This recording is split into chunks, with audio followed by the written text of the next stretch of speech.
Student loan debt in the U.S. currently tops more than $1.2 trillion.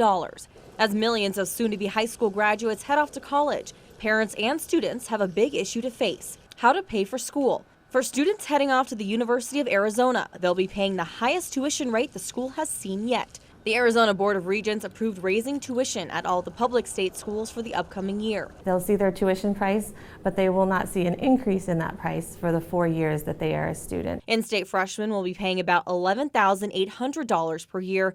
That's about a 3.2% increase from last year. Out-of-state freshmen will pay nearly $35,000. That's up about 7.2% from 2015. But it takes a lot more than that to cover all the costs. Tuition is pretty laid out pretty well. You know how much you're going to pay for tuition, but you have to kind of budget yourself and plan to how much you're going to spend for living costs and that kind of stuff. Dean of Undergraduate Admissions, Casey Urquidez, says the U of A offers services to help prepare incoming students. We've changed the way that we do our award letters just so that it outlines things a little more clearly, so it explains really specifically if the money is free money, if the money has to be paid back, if the money is based on parents' credit score, for example, or any of those kinds of things. So we really tried to lay that out nicely.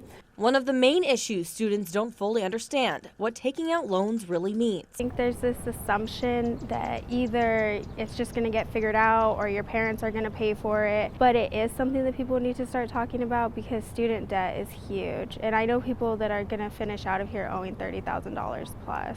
One way to avoid taking out those loans: applying for scholarships. They're based on so many random things. Like, my supervisor likes to tell the story where his friend got a scholarship for males who were bald who were left-handed, but she wasn't a male, she wasn't left-handed, and she wasn't bald, but she was the only one that applied to it and she got it. The U of A also offers on-campus work opportunities. Most of the jobs here on campus are pretty flexible with your hours around your classes, so working isn't bad. It definitely helps you if you need extra money. Or starting out smaller could be a better option. I would definitely go where the money is, and so if a university is offering the most money, I would go there.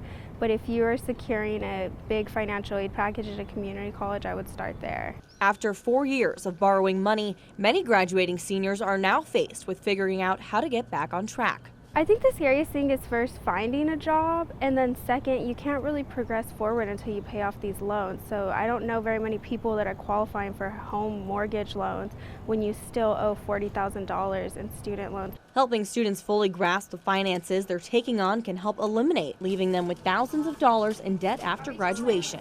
Really just sitting down, having that good conversation with your family where you're kind of looking at everything, breaking things out, trying to figure out, where are we going to have some gaps, and then figuring out what might be the best thing in terms of a job for the student. The Arizona Board of Regents is set to finalize tuition costs at the U of A at the end of May. Jennifer Dela Cruz, KGUN-9 on your side.